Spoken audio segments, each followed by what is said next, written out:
दोस्तों नमस्कार, मैं बीसी पटेल। आज देखेंगे मोटर का insulation and resistance test theory with practical. अगर आप लोगों को इजी इलेक्ट्रिकल को सब्सक्राइब नहीं किया तो प्लीज़ सब्सक्राइब करिए, लाइक करिए एंड शेयर करिए।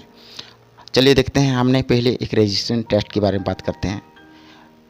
मान लेते कि ये कोयल है और इसका जो रेजिस्टेंस है, आप जानते होंगे रेजिस्टेंस का यूनिट हमेशा ओम होता है। इसका यूनिट है, ये एक MCQ है, इसका यूनिट ओम होता है। और इसका रेजिस्टेंस, जिसमें रेजिस्टेंस होता है उसमें इलेक्ट्रिसिटी फ्लो करता है।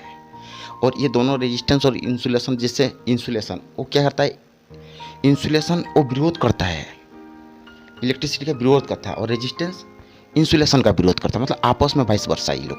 तो अब हम देखेंगे रेजिस्टेंस, इसकी वैल्यू क्या है, इस कोयल का हमने वैल्यू कैसे मेजरमेंट करते हैं, कैसे हमको सही मानते हैं, इसी चीज़ के बारे में हमने डिस्कस करेंगे और बात करेंगे। सर्कल दे रहा हूँ, ये जो मैं राउंड दिया हूँ, हम इसी के कोयल का हमको वैल्यू चाहिए। और मैं बताया था रेजिस्टेंस का यूनिट ओम होता है, ये हमेशा इसका वैल्यू ओम में आता है। इसका हमको वैल्यू चाहिए। क्या है वैल्यू? ऐसे इंडक्शन मोटर में भी रेजिस्टेंस होगा, उसमें भी कोयल होगा। तो हम उसी चीज़ को देखेंगे कि इंडक्शन मोटर का जो कोयल है, मान लेते हैं ये कोयल है, तो इसकी वैल्यू क्या है, इसकी रेजिस्टेंस क्या है। इसके बाद इसको इंसुलेशन देखेंगे। एक एग्जांपल देता हूँ मैंने, जैसे इसका कोई भी, जैसा मैं आपके सामने 3 ठो कोयल बनाए, बाइंडिंग का कोयल बनाऊँ, मान के चलिए मोटर का बाइंडिंग का कोयल है।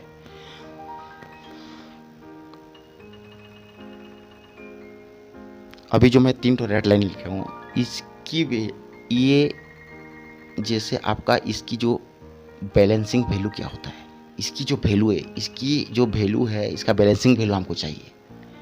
इसकी वैल्यू बैलेंसिंग चाहिए और हमको 0.0 से लेकर 0.5 तक हमको चल जाएगा, अपर डिपर ±5% लेके चलते हैं पॉइंट में।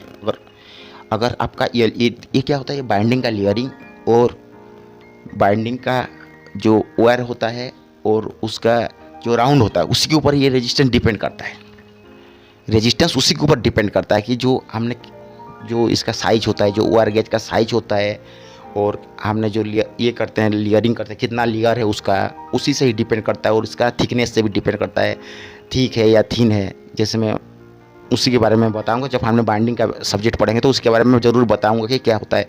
ये देखिए A1 A2 B1 B2 C1 C2, ऐसे ही मेरा एक बाइंडिंग का, मोटर बाइंडिंग का एक मैं दे रहा हूँ, एक ज़बरदस्त पार्ट 1 पार्ट 2 पार्ट 3 करके दूंगा, उसी में सारी चीज़ें बताऊँगा। ये देखिए, हम अभी देखते हैं इसका A1 टू, एग्जाम्पल दे रहा हूँ मैंने, A1 टू A2। मान के चलिए ये जो A1 और A2 है, इसका रेजिस्टेंस हमने 5.3 ओम। एक MCQ लिख देता हूँ, इसका मैं बार बार बता रहा हूँ, ये हमेशा एग्जाम में आता है। इसका यूनिट ओम में आता है, रेजिस्टेंस का ओम में आता है। जब हमने बेसिक इलेक्ट्रिकल पढ़ेंगे, और उसका मैं वीडियो बहुत जल्दी बनाने वाला हूँ, उसमें बताऊँगा।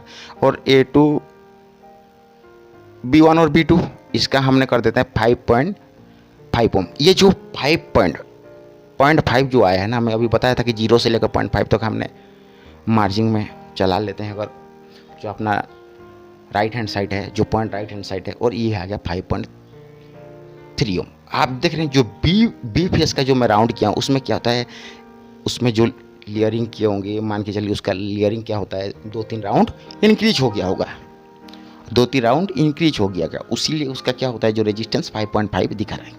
मैं आपको समझाने के लिए बता रहा हूँ, क्योंकि ये इजीली निकाले और मुझे इजीली आपको समझाना है। ये देखिए, इसका जो राउंड होता है वो 2-3 लेयर बढ़ गया होगा। वो लोग इतना भी नहीं कि जो बाइंडिंग करते हैं वो लोग नहीं कि 50-60 राउंड बाइंड कर देंगे। मैं ये देखिए जो 0.02, मैं ये बोल रहा हूँ ना, ये जो 0.02, ये लोग ज़्यादा नहीं बढ़ाते हैं। जो बाइंडर होते हैं वो लोग एक आध जो पॉइंट है वो कम कर देंगे, लेकिन बढ़ाएंगे नहीं। वो लोग अपना कोयल सेविंग कर लेंगे, लेकिन बढ़ाएंगे नहीं।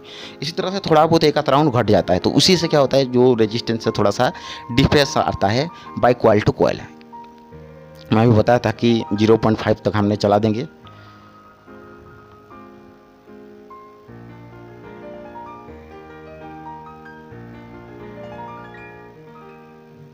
इसी की बात कर रहा था मैंने। ये जो आपका राइट हैंड साइड दिख रहा है, जो 3, 5.3, 5.3, ये जो है, और ये जो है ये इसकी वैल्यू चेंज नहीं होना चाहिए। इसकी वैल्यू अगर मान के चले 5.3 6.5 तो हम नहीं चला सकते हैं, इसका अनबैलेंस है। और अनबैलेंस होता तो आप जानते हो कि जिसमें रेजिस्टेंस ज़्यादा है उसमें क्या हाल होगा।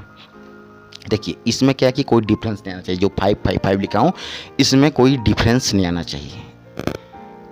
इसी चीज़ का जो हमने वैल्यू है उसको जो वैल्यू है वो रेजिस्टेंस है, उसका ओम है, एक कॉइल का ओम है, उसी के बारे में हमने बात करते हैं। ये देखिए अभी एक कॉइल बना रहा हूँ कि आपको ये इंसुलेशन क्या चीज़ है किसी भी कॉइल का वो समझाऊंगा मैंने। ये दोस्तों हमने एक कॉइल बना लिए हैं A1 और A2, इसमें हमने ब्लू और रेड कलर का यूज किए हैं। जो रेड कलर है वो अंदर है और जो ब्लू कलर है वो बाहर है। ये जो ब्लू कलर होता है, ये जो ब्लू कलर है ये है आपका इंसुलेशन, उसका कवर है, ये है आपका इंसुलेशन। और जो रेड कलर है वो है आपका रेजिस्ट, वो है आपका जो वो आप कॉइल का जो है वो है आपका जो रेड कलर का है वो है आपका कॉइल, वो है आपका कॉइल। तो जो कॉइल का इसको है तार, आपका एक तार समझ लीजिए वो ओपन तार है, जो उसका जो रेजिस्टेंस ओपन तार है वो, ठीक है, ओपन कॉइल है, मान लेते हैं ओपन कॉइल है। तो जो ब्लू कलर का कवर है, जो ब्लू कलर का कवर है उसका जो वैल्यू है, ये जो वैल्यू है, ये जो मैं बता रहा हूँ जो ब्लू कलर का कवर है इसका वैल्यू क्या होता है, उसी से हम क्या करते हैं, मैगर होता है एक तो हम लोग का, जो हमने इंसुलेशन टेस्ट करने के लिए best suitable of electrical device का जो भी है बेस्ट सुइटेबल करते हैं हमने, उसी चीज़ में हमने चेक करते हैं कि इंसुलेशन क्या है, उसका इंसुलेशन मजबूत है कि मजबूत नहीं है। अगर मजबूत नहीं रहेगा तो पंचर होगा तो शॉर्ट सर्किट होगा। और जो आप जानते हो जो लीकेज करंट आता है ना, लीकेज करंट जब भी आता है वो इंसुलेशन वीक होने से आता है या ओवर हीटिंग हो जाएगा, इसका इंसुलेशन फटने लगेगा, किसी का कैपेसिटी होता है। इसलिए हम किसी भी मोटर हो गया, मैं मोटर के बारे में बात करूँ तो मोटर हो गया, उसका हमने क्या करेंगे, उसको ओवर हीटिंग होने नहीं देंगे। ये ओवर हीटिंग से ही इसका जो लेयर है वो फटने लगता है। जैसे हम आटम पढ़ेंगे, आटम जब पढ़ेंगे ना बेसिकली उसके जैसे फटने लगता है हमने, तो इस तरह इसका हीटिंग में फटने। देखिए हमने क्या करेंगे, जो ई मतलब आर्थ लिया हूँ मैंने, और आर फेस मतलब कोई भी एक मैं फेस ले लिया हूँ, तो उसमें क्या आना चाहिए, जो ग्राउंड का साथ जो करना चाहिए आपने, जैसे ई और आर्थ करेंगे तो उसमें आपका जो मैगर है उसमें वैल्यू आना चाहिए, उसमें आपका वैल्यू आना चाहिए। इन्फिनिटी आए तो और अच्छा है। और इसमें जितना हमको ज़्यादा वैल्यू, मैं एग्जांपल दे रहा हूँ कि ये मान के चलिए हमने आर फेस टू हमने आर्थ का साथ देखें, ग्राउंड का साथ देखें, तो उसमें क्या होता है 300 मेगा ओम बताया है। ये मेगा ओम में आता है, इसका यूनिट मेगा का जो ये होता है मेगा ओम में आता है। और जो R2 हमने वाई फेस में देखे हैं तो उसका आ गया हमको मेगा वैल्यू, ये आ गया हमको 350 मेगा ओम। मैं आपको समझाने के लिए बता रहा हूँ। ये तो इन्फिनिटी जितना अच्छा है, मान के चलिए हमने एक मेगा ओम से ऊपर ही हमने रिस्क ले सकते हैं और इसके नीचे रिस्क नहीं ले सकते हैं। कभी कभी क्या होता है, जो आपका बारिश का सीजन में इसका वैल्यू ऐसे ही कम जाता है। और बी फेस टू आर्थ हमने देखे हैं, देखिए हमने देखे हैं 305 मेगा ओम। एग्जाम्पल दिया हूँ मैंने आपने इसी कॉइल का, ये जो कॉइल मैं बनाऊँ उसी कॉइल का हमने 3 कॉइल होगा, एक मोटर है तो 3 कॉइल होगा, जो भी है। मैंने आपको एक मोटर का सब्जेक्ट की बात कर रहा हूँ तो मोटर के बारे में बता रहा हूँ। अब देखिए फेस टू फेस कंटिन्यूटी आना चाहिए, जीरो आना चाहिए। कंटिन्यूटी मतलब शॉर्ट है, उसका फेस टू फेस ओपन नहीं होना चाहिए। जो फेस टू फेस है मेगर वैल्यू का, हमने ये क्या है फेस टू आर देखे हैं, किसी भी फेस टू हमने आर देखे हैं, इसका वैल्यू। अब फेस टू फेस देखेंगे तो इसका वैल्यू नहीं आना चाहिए। देखिए ये शॉर्ट मतलब मेगर, शॉर्ट मतलब ओपन, पूरा आपको जीरो दिखाएगा, ओपन नहीं दिखाएगा, जीरो दिखाएगा। मतलब एक जैसे एक आपका एक आयरन रॉड है, उसको मेगर करेंगे तो जीरो दिखाएगा वो। तो इस तरह से अगर मान के चलिए अगर आपको R2 कोई भी फेस में जीरो दिखाए थे तो वो आपका इंसुलेशन फेल हो चुका, वो मोटर बेकार है। इसी चीज़ को मैं समझा रहा हूँ, आपको समझने के लिए मैं बता रहा हूँ। अगर R2 आर्थ का साथ ग्राउंड का साथ अगर किसी फेस में अगर जीरो हो जाए तो हम उसी चीज़ को नहीं चला सकते, वो आपका इंसुलेशन बिल्कुल फेलुअर है। और जो फेस टू फेस अगर आपको मेगर वैल्यू मिल जाए तो वो फेल है। इसे हम A1 और A2 नाम दे दिया उसी कॉइल का। अब आपने दिख रहे होंगे कि इसका जो इंसुलेशन है जो सेंटर में है मतलब है ही नहीं है, वो जो वायर है मतलब बिना इंसुलेशन का वायर दिख रहा है। जो ये मैं सर्किल लिया हूँ, ये जो राउंड मारा हूँ, यहाँ पर देखिए आपने इंसुलेशन है ही नहीं है। तो ये क्या होता है, यहाँ पर हो गया पंचर, यहाँ पर इलेक्ट्रॉन फ्लो करेगा, शॉर्ट सर्किट करेगा। ये हो गया आपका केबल पंचर।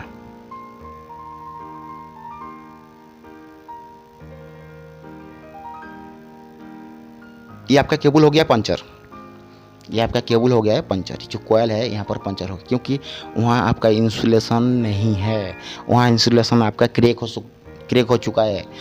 वहाँ का जो इंसुलेशन है वो बिल्कुल ही नहीं है। तो क्या होता है वहाँ, ये क्या है, बॉडी के साथ जो भी हमने जो स्टेटर का बाइंडिंग करते हैं, जो स्टेटर का बाइंडिंग करते हैं, तो उसमें स्लॉट होता है। तो ये क्या होगा, जो स्लॉट है, जो आपका ग्राउंड है, स्लॉट ग्राउंड है, तो उसी का साथ क्या होगा, ये देखिए मैं जो बता रहा हूँ, उधर से क्या होगा, करंट फ्लो हो जाएगा।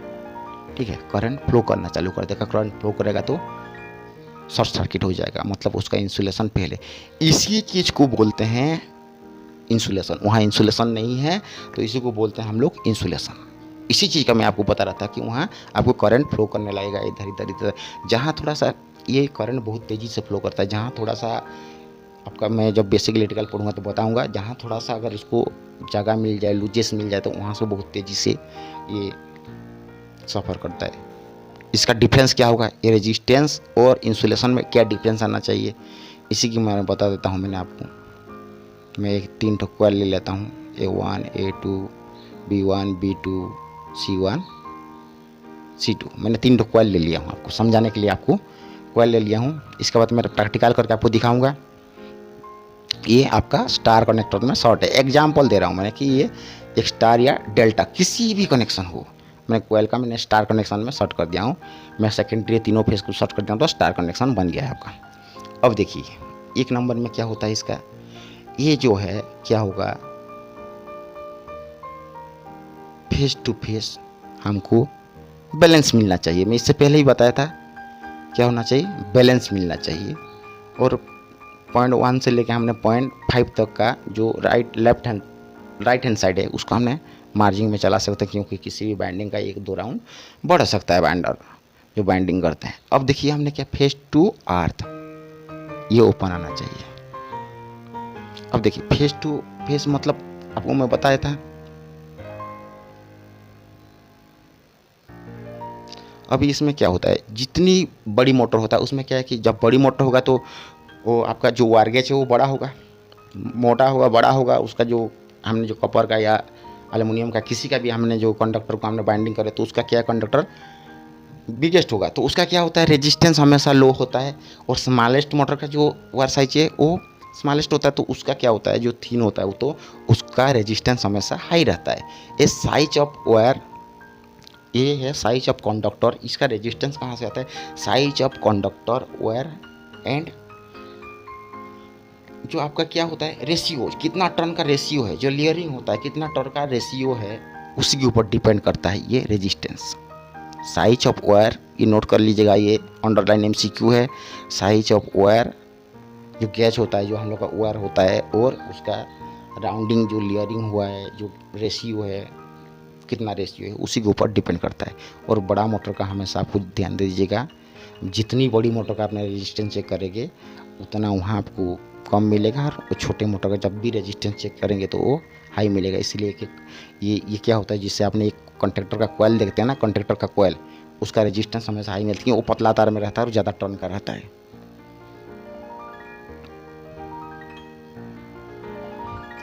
ये मैं समझा रहा था, ये फिगर कर रहा था।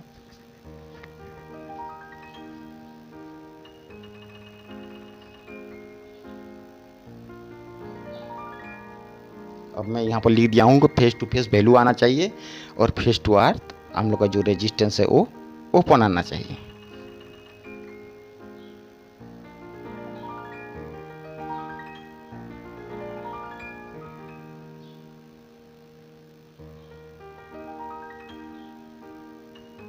इसका यही दो ही मैन है, इसका जो मैन है यही 2 ही है।